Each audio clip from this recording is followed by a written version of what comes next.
A paz do Senhor Jesus, estamos iniciando mais um Instantes Finais, a sua aula de profecia e de escatologia bíblica no seu lar. Eu quero mais uma vez agradecer por sua audiência, a você que é aluno deste curso de profecia bíblica, a você que acompanha a nossa programação pela TV ou pela internet.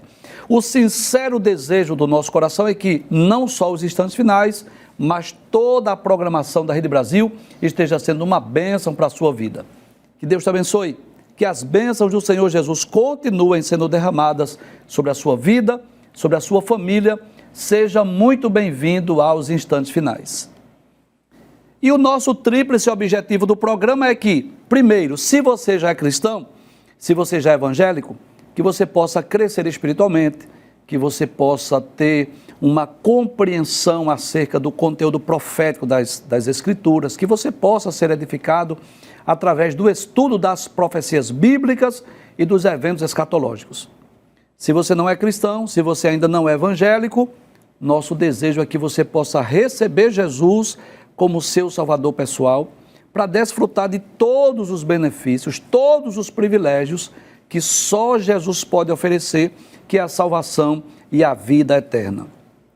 Agora, se você, por alguma razão, já foi cristão, já foi evangélico e por alguma razão parou na caminhada, o nosso desejo é que você possa voltar à casa paterna enquanto é tempo, porque amanhã pode ser tarde demais. E se você deseja, enviar uma mensagem, uma pergunta, uma crítica, uma opinião, sugestão, está aparecendo aí na sua tela o número do nosso telefone, que é o WhatsApp. Fique à vontade para você enviar mensagens, saudações, críticas, sugestões, opiniões ou mesmo a sua pergunta para nós. Nós teremos o maior prazer de ler a sua mensagem, de responder a sua pergunta, de tirar a sua dúvida e de saber qual é a sua opinião sobre os Instantes Finais. Se você está acompanhando o nosso programa, você sabe que nós estamos estudando sobre a atualidade da mensagem dos profetas maiores. Olha que coisa extraordinária. Nós já estudamos sobre o livro de Isaías, já extraímos muitas lições para as nossas vidas, E recentemente estamos estudando o livro de Jeremias, que é o segundo dos livros denominados de profetas maiores. Este grande homem de Deus, vou usar essa expressão. Jeremias foi um dos grandes profetas, profetizou por aproximadamente 4 ou 5 décadas. Começou a profetizar no 13º ano do reinado de Josias, mais ou menos no ano 627, 629, mais ou menos, antes de Cristo, e profetizou até depois que o povo de Israel foi levado para a Babilônia. Apesar de ser tão rejeitado pela sua nação, mas Jeremias, ele teve a oportunidade não só de profetizar, mas também de ver o cumprimento da sua profecia.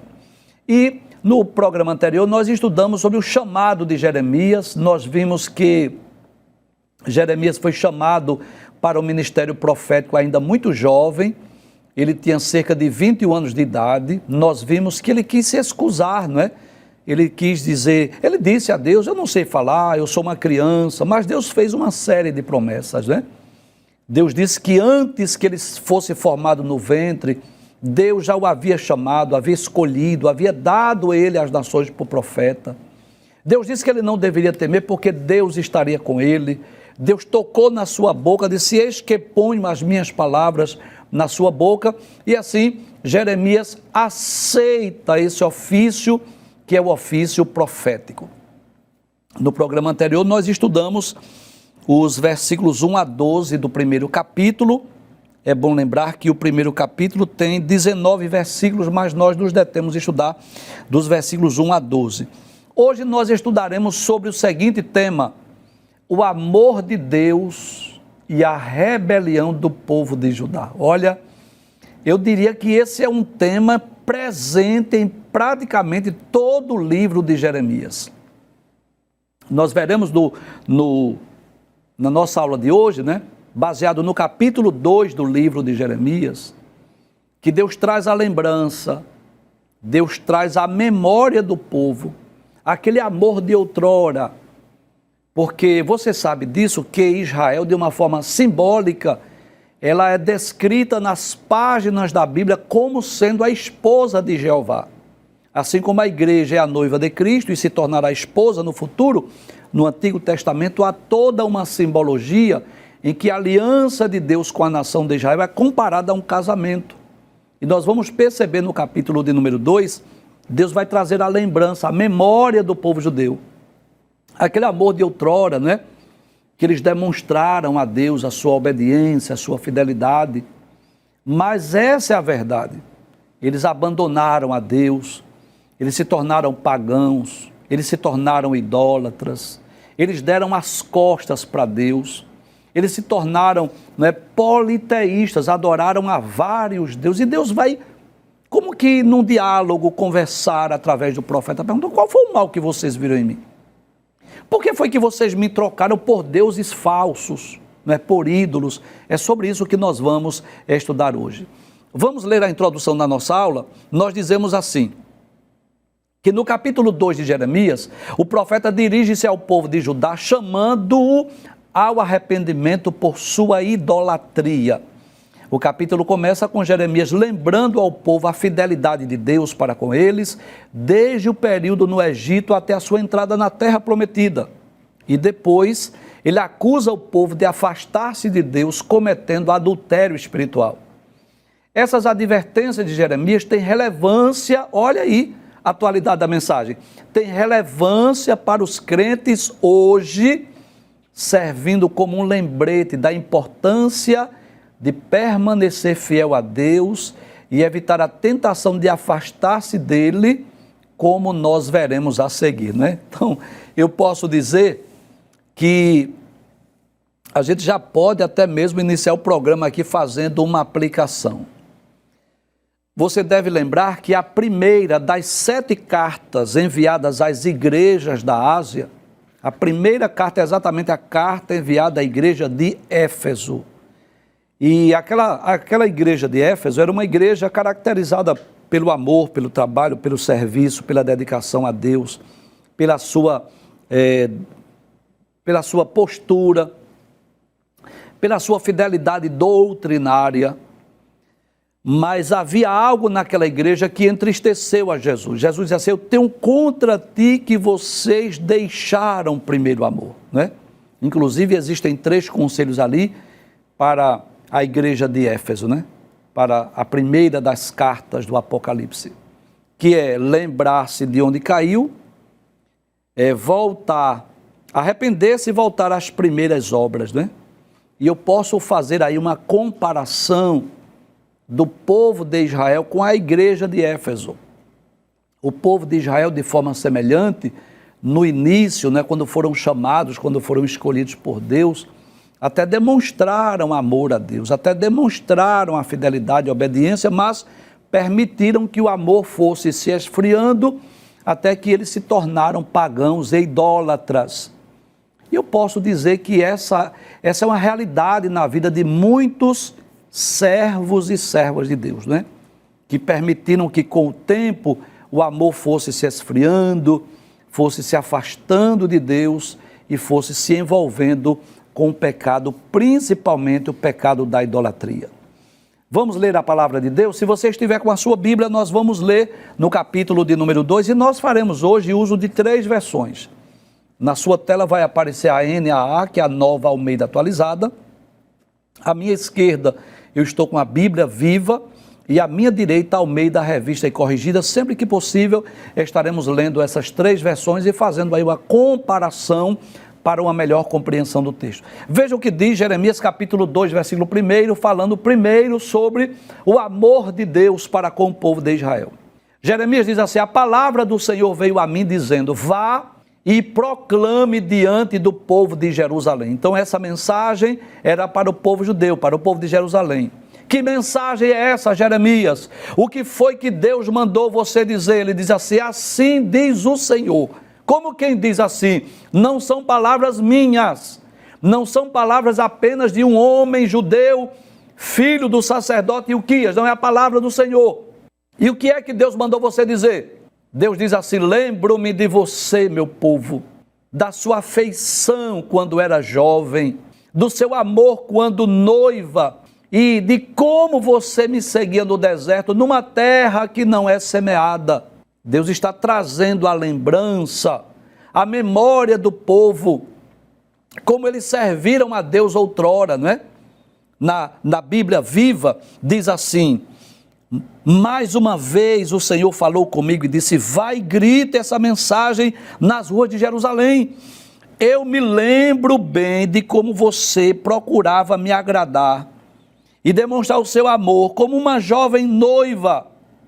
Você me seguia fielmente pelo deserto, por uma terra onde não havia plantações, não é? Apesar de estar atravessando o deserto, apesar de estar numa terra seca, que não havia plantações, mas vocês eram fiéis, vocês eram tementes, vocês me seguiam, vocês me adoravam. Deus está trazendo a lembrança do povo judeu, claro, para que eles lembrassem, né, de como eles foram fiéis e obedientes a Deus, né, quando foram ali tirados lá do Egito, saíram do Egito, que quando Moisés subiu o monte, que desceu e transmitiu a palavra de Deus, isso está em Êxodo capítulo 19, que Deus havia dito: olha, se vocês diligentemente ouvirem a minha voz, vocês serão um reino de sacerdotes, vocês serão minha propriedade peculiar. E o povo diz assim: tudo quanto o Senhor ordenar, nós faremos. Então havia uma disposição, uma disponibilidade, um desejo do povo ser fiel a Deus, né? Deus estava trazendo a lembrança. Veja o que diz o versículo de número 3. No versículo 3 ele diz assim: Israel era consagrado ao Senhor e eram as primícias da sua colheita. Todos os que o devoravam se faziam culpados. O mal vinha sobre eles, diz o Senhor. O que era que Deus estava dizendo? Esse povo consagrado a Deus, dedicado ao Senhor, a propriedade peculiar de Deus, Deus o havia escolhido, o havia chamado, eles firmaram o propósito de servir a Deus, e todos aqueles que lutavam contra, Deus punia, Deus castigava, Deus agia contra eles. Não é assim? Observe que a Bíblia Viva vai dizer assim: ouçam as palavras do Senhor, todos vocês, descendentes de Jacó, todos os grupos de família de Israel. O versículo 3 diz: naquela época Israel era santo para o Senhor, meu primeiro filho. Quem fazia mal aos israelitas era condenado pelo Senhor e o castigo os alcançava, diz o Senhor. Ou seja, aqueles que perseguiam o povo de Israel, Deus punia, Deus castigava. Deus estava falando daquele relacionamento, não é assim? Entre Deus e o povo de Israel. Que eles eram fiéis, tementes, amavam ao Senhor, eram obedientes, e todos os povos que se juntavam para guerrear, pelejar contra eles, Deus punia, Deus castigava. Deus estava trazendo a lembrança do povo. Veja o que diz o versículo de número 4 e 5. Escutem a palavra do Senhor, ó casa de Jacó, e todas as famílias da casa de Israel. Observe, Deus está chamando toda a casa de Jacó, todas as famílias da casa de Israel. Assim diz o Senhor. Olha a pergunta de Deus: que injustiça os pais de vocês acharam em mim para se afastarem de mim, seguindo os ídolos sem valor e se tornando eles mesmos sem valor? Qual foi a injustiça? É como se Deus estivesse perguntando assim: onde foi que eu errei? Por acaso eu cometi alguma falha? É claro que não, é claro que Deus não falha, é claro que Deus é infalível. Mas Deus estava como que conversando com o povo. Será que eu falhei? Será que eu fiz alguma coisa errada? Porque vocês me trocaram por ídolos, vocês me trocaram por deuses que não têm valor. Na Bíblia Viva diz assim: assim diz o Senhor, porque os seus antepassados me abandonaram. Por acaso eu fiz a eles alguma injustiça para se afastarem de mim e adorarem ídolos inúteis, tornando-se eles próprios inúteis? Então perceba que um dos principais pecados cometidos pelo povo judeu, que acarretou, não é, que trouxe como consequência o cativeiro babilônico, foi exatamente a idolatria, o paganismo, foi a adoração a deuses, foi a adoração a ídolos. E você sabe disso, se você é um telespectador assíduo do nosso programa, você sabe disso, que nós procuramos nos dirigir com muito respeito para todas as pessoas. Independente do seu credo, independente da sua religião, nós aprendemos a respeitar, assim, qualquer que seja o credo, a religião, porque o ser humano ele é livre para fazer as suas escolhas, para escolher, por exemplo, a sua religião, a sua igreja, ele é livre. Agora, pesa sobre os nossos ombros a responsabilidade de advertir, de alertar, de falar sobre o perigo da idolatria, do paganismo, da adoração a ídolos. Porque existem igrejas hoje que elas incentivam, que elas motivam a prática da adoração. Com muito respeito às pessoas de outras igrejas e outras religiões, mas perceba, por exemplo, quando é no dia de uma festa, de um santo padroeiro, por exemplo, as pessoas colocam aquele ídolo e saem numa procissão levando aquele ídolo pelas ruas. Isso é incentivado, é motivado pelo líder daquela religião.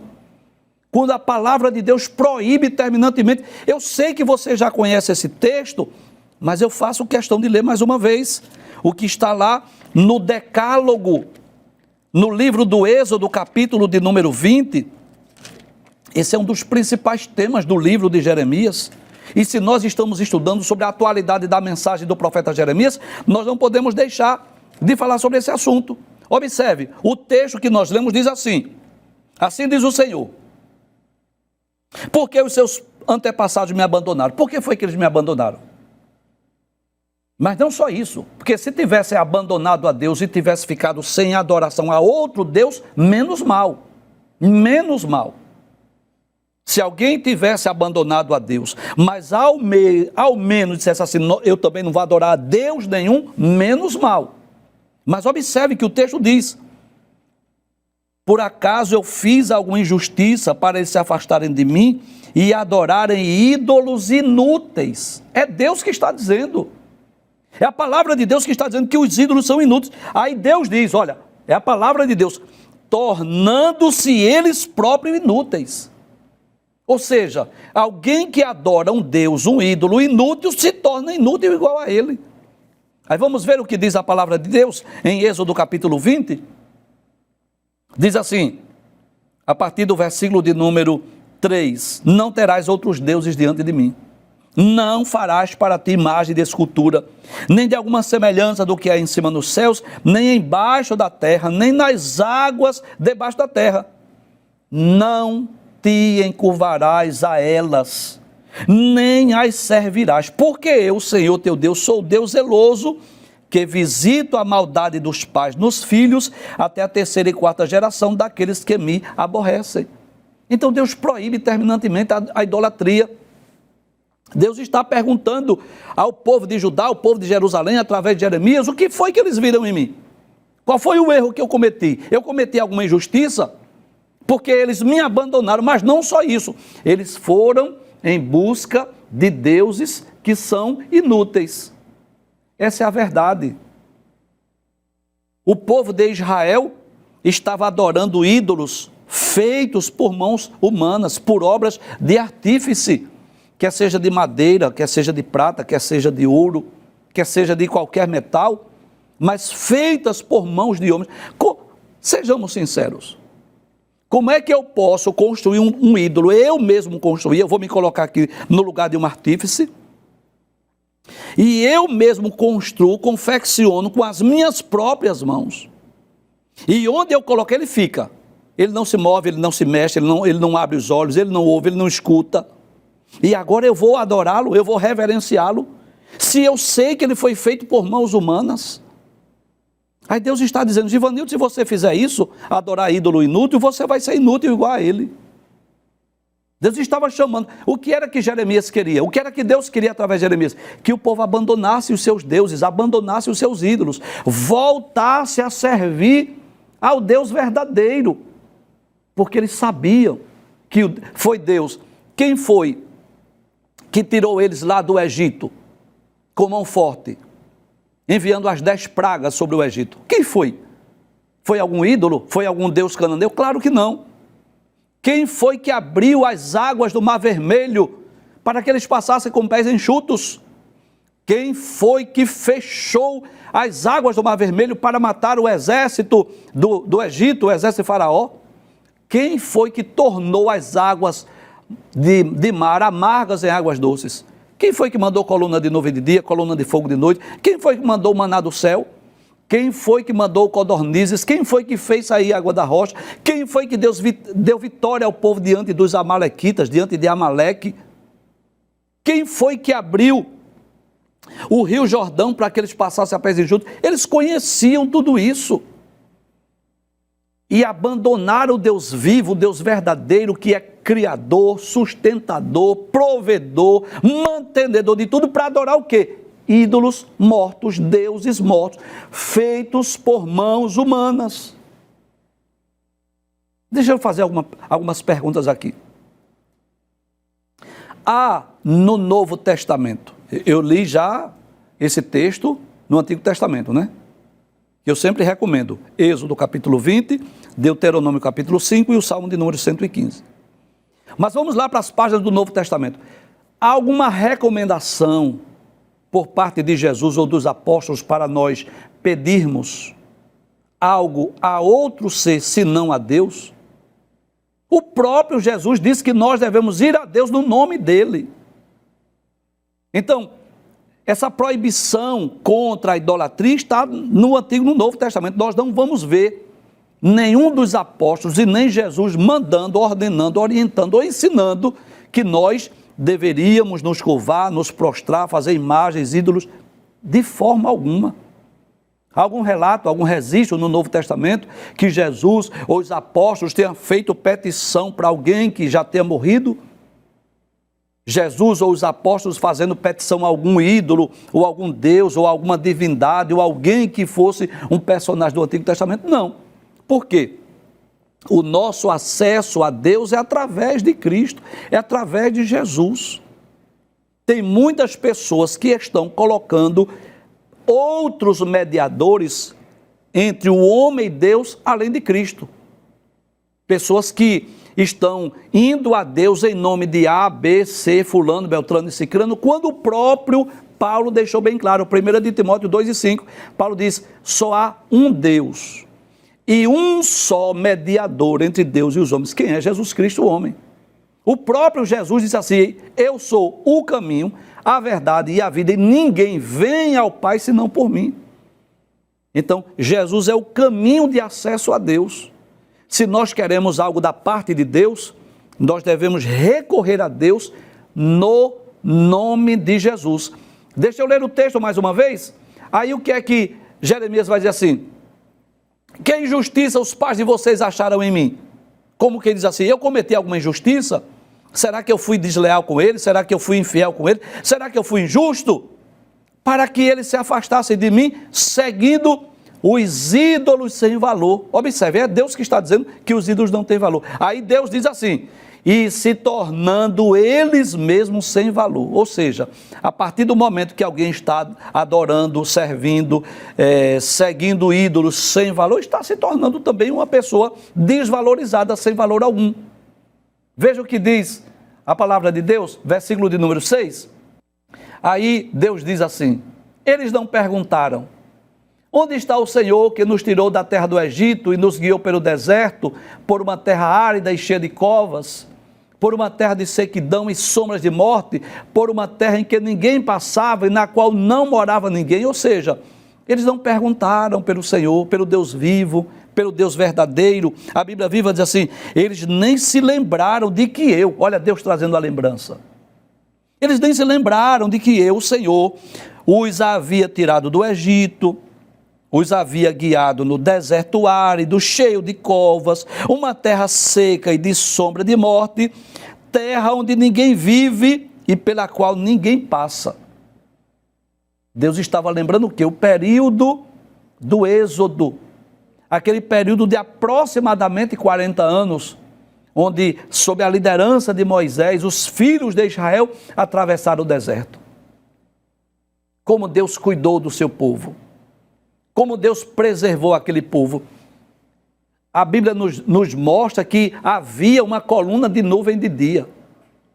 Para que servia, professor, essa coluna de nuvem de dia? Para proteger do sol causticante. Porque naquela multidão havia idosos, havia mulheres grávidas, havia crianças recém-nascidas. Aí o que acontece? Aquela coluna de nuvem de dia guardava, protegia do sol causticante. Agora, à noite, o problema da noite era o frio. Enquanto que durante o dia a temperatura poderia atingir os 50 graus, à noite poderia baixar de 0. Aí o que era que acontecia? Aí Deus mandava a coluna de fogo. Para quê? Para iluminar o caminho, para aquecê-los, para que eles não parassem de caminhar, para que eles pudessem caminhar de dia e de noite.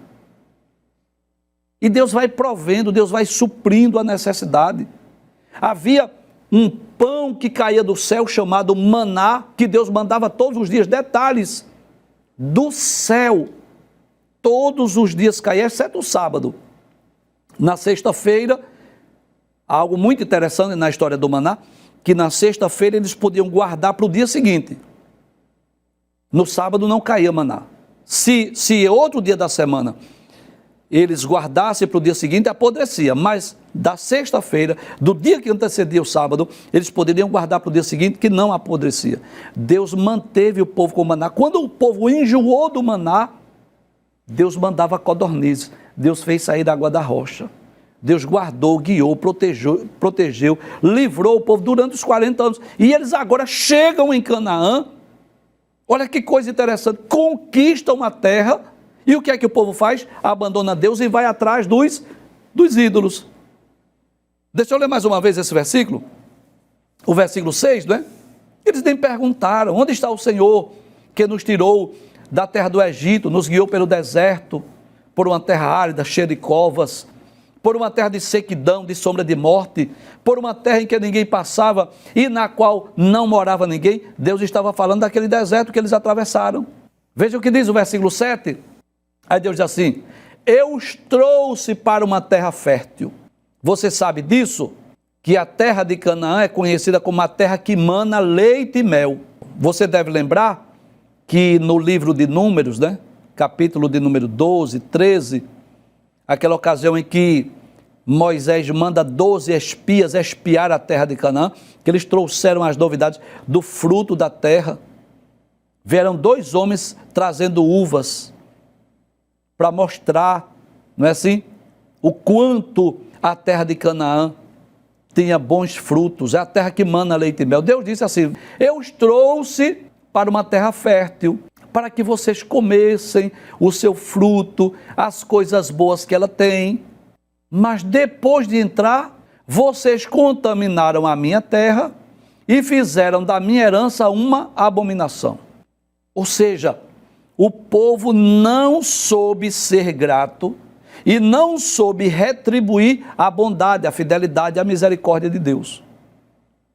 No deserto Deus guarda, Deus livra, Deus protege, Deus supre a necessidade. Aí Deus dá a terra de Canaã. Eles conquistam, eles possuem a terra que mana leite e mel. Só que ao chegarem lá, aí eles abandonam a Deus. Aí eles vão em busca de outros deuses, eles vão em busca de outros ídolos. O que era que Deus esperava do seu povo? Que ao tomarem posse da terra de Canaã, a terra que mana leite e mel, pudesse usufruir dos benefícios, dos privilégios, não é assim? Da fartura, da abundância, daquilo que Deus havia provido para eles. Mas eles fizeram da terra de Israel uma terra de abominação. Por quê? Você já sabe, nós já dissemos aqui. Não expulsaram os moradores, não destruíram seus deuses e seus ídolos, fizeram pacto e aliança, se curvaram diante dos deuses, dos ídolos dos cananeus, passaram a adorar Baal, Astarote, Baalins, fizeram uma abominação na terra de Israel, principalmente o reino do norte. Todos os 19 reis do reino do norte, começando lá com Jeroboão até Oséias, nós vamos ver que todos eles foram maus, foram perversos, foram idólatras. Lá no reino do sul, ainda tivemos uma média de 8 reis bons, não é assim? dentre eles Josias, Asa, Josafá, alguns reis bons, mas infelizmente o povo passou a servir, a adorar os deuses dos cananeus. Veja o que diz o versículo de número 8. Aí Deus diz assim, olha a coragem de Jeremias, que nós falamos ontem. Deus vai se utilizar de Jeremias agora para combater os pecados da liderança política e religiosa. Aí Deus diz assim através de Jeremias, os sacerdotes não perguntaram, onde está o Senhor? Ou seja, os sacerdotes, aqueles que eram da tribo de Levi, da família de Arão, responsável pelo culto, deveriam cultuar, servir ao Senhor. Os que tratavam da lei, ou seja, os juízes, não me conheceram. Os pastores se revoltaram contra mim, ou seja, os reis, não é assim? Os profetas profetizaram por Baal e andaram atrás de coisas que não têm proveito algum. A corrupção começou pela liderança. Na Bíblia Viva diz assim, nem mesmo os sacerdotes deram importância ao Senhor. Aqueles que eram responsáveis pelos cultos, pelas ofertas, pelos holocaustos, pelos sacrifícios, nem eles se importaram com o Senhor. Os juízes não me conheceram. Os governadores se revoltaram contra mim. Os profetas, aí Deus diz, profetizaram em nome de Baal e adoraram ídolos que não podiam ajudar ninguém. Então, Deus agora estava falando de Jeremias não só com o povo, não só com a classe baixa, mas estava falando com a liderança política, estava falando com a liderança religiosa. Era um momento de crise. Jerusalém, o povo de Judá estava vivendo um momento de crise política e de crise religiosa, de crise espiritual. É lamentável dizer isso, mas eu digo sem medo de errar, que essa crise política, econômica, espiritual, religiosa que estava ocorrendo em Judá, em Jerusalém, nos dias de Jeremias, não é diferente desse período que estamos vivendo, não. É trágica a situação hoje de, infelizmente, pessoas que se auto-intitulam bispos, auto-se-intitulam profetas, auto-se-intitulam homens de Deus, que vão às vezes para a mídia pedir dinheiro, enganar as pessoas, usando a Bíblia de forma enganosa, de forma mentirosa, deturpando a palavra de Deus, torcendo a palavra de Deus. Os profetas do Pix estão aí enganando as pessoas. Pessoas que se dizem bispos, pastores e apóstolos, que abrem igreja com o intuito de enganar as pessoas, de tirar dinheiro das pessoas, sem nenhuma preocupação com a evangelização, sem nenhuma preocupação em ensinar a palavra de Deus, sem nenhuma preocupação com o crescimento espiritual, sem nenhuma preocupação de levar a mensagem do evangelho. Qualquer dia da semana que você for para essa reunião, só se fala em prosperidade, dinheiro, ficar rico, e assim vai enganando as pessoas. Você não vai lá um dia para ele falar sobre o arrebatamento da igreja, sobre a vinda de Jesus. Você não vai lá um dia para ele falar sobre santidade, sobre viver de forma correta, de acordo com os princípios estabelecidos na palavra de Deus. Você não vai um dia para ele falar da cruz de Cristo, do Calvário, do sacrifício de Jesus. Então estava havendo uma espécie de uma corrupção generalizada. É claro que Deus sempre tem o seu remanescente fiel. Jeremias era um daqueles que fazia parte do remanescente, era uma minoria que estava ali servindo a Deus com fidelidade. O versículo 11 diz assim, aí Deus vai agora fazer algumas perguntas para o povo de Judá e de Jerusalém. Houve alguma nação que trocasse os seus deuses, mesmo que não fossem deuses de verdade? Sabe o que Deus está dizendo? Deus está dizendo assim, as nações que adoram falsos deuses não tiveram coragem de trocar os seus deuses. Eram deuses falsos, mas eles não trocaram não. Mas o meu povo trocou a sua glória por aquilo que não tem proveito algum. Ou seja, eles trocaram o Deus vivo, verdadeiro, por ídolos mortos que não têm proveito algum. Na Bíblia Viva, o versículo 11 diz assim, alguma nação já trocou seus deuses? Eles nem sequer são deuses de verdade. Mas o meu povo abandonou o seu Deus glorioso e trocou por deuses que não podem ajudá-lo. Ou seja, ídolos, mudos, cegos, surdos, que como diz o Salmo de número 115, tem olhos, mas não veem, tem boca, mas não falam, tem pés, mas não andam, tem mãos, mas não apalpam, tem ouvidos e não ouvem, som algum sai da boca deles. E no Salmo 115, o salmista diz: tornem-se semelhantes a eles todos os que nele confiam. Veja o que diz o versículo de número 12. Deus diz assim: fiquem espantados com isto, ó céus. Fiquem horrorizados e cheios de espanto, diz o Senhor. É como se Deus estivesse chamando os astros, o próprio céu, para ficar horrorizado com essa atitude. A atitude do povo judeu. E que atitude foi essa? Versículo 13, que é o último texto que nós vamos estudar hoje. Porque o meu povo cometeu 2 males. Quais foram, Deus? Primeiro, abandonaram a mim a fonte de água viva. E fizeram o quê? Cavaram cisternas. Cisternas rachadas que não retêm águas. Ora, para nós que vivemos numa metrópole, que recebemos em casa água encanada, a gente não consegue imaginar com detalhes como o povo judeu. Mas vamos nos colocar lá no lugar de Jeremias. Vamos nos colocar no lugar daquele povo judeu que sabe exatamente o que é uma água viva, assim, uma fonte de água viva, que é aquela água cristalina, aquela água pura, aquela água isenta de contaminação, uma fonte de água pura, cristalina. Eles trocaram, deixaram de beber água ali naquela fonte de água pura, cristalina, e fizeram cisternas para si, onde as águas se tornam mortas, onde as águas se tornam impuras, impróprias para o consumo. É essa a comparação que Deus faz com os filhos de Israel. Eles me abandonaram, eles me deixaram e trocaram a fonte de água viva, onde ele poderia beber, saciar a sede, numa água pura, cristalina, e fizeram para si cisternas. Cisterna que não tem águas. Coloca a água lá na cisterna, mas cisterna rachada, que não retém água. Vai colocando água e aquela cisterna rachada vai levando água embora. Na Bíblia Viva diz assim: meu povo cometeu 2 pecados terríveis. Eles me abandonaram a mim, a fonte de água viva, e construíram para si cisternas rachadas que não retêm água. Que Deus nos ajude a fazer o que fez o povo de Judá e o povo de Jerusalém. Hoje essa fonte de água pura, cristalina, representa Cristo, né?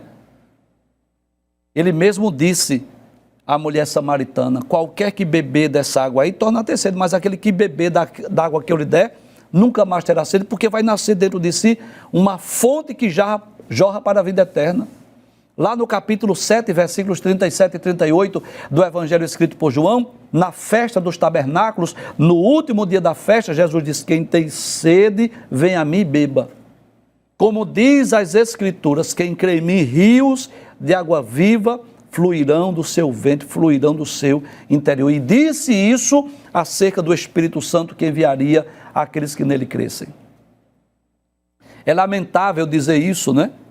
Mas essa história de Judá, de Israel, do povo judeu, hoje ela se repete.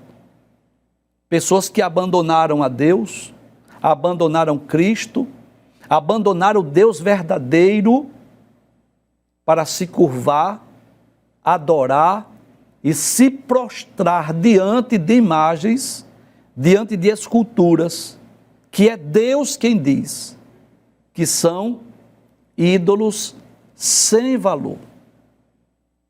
E qual é a comparação que Deus faz? Deus diz: é a mesma coisa que alguém ter uma fonte de água pura e cristalina, deixa de beber daquela água para fazer cisterna.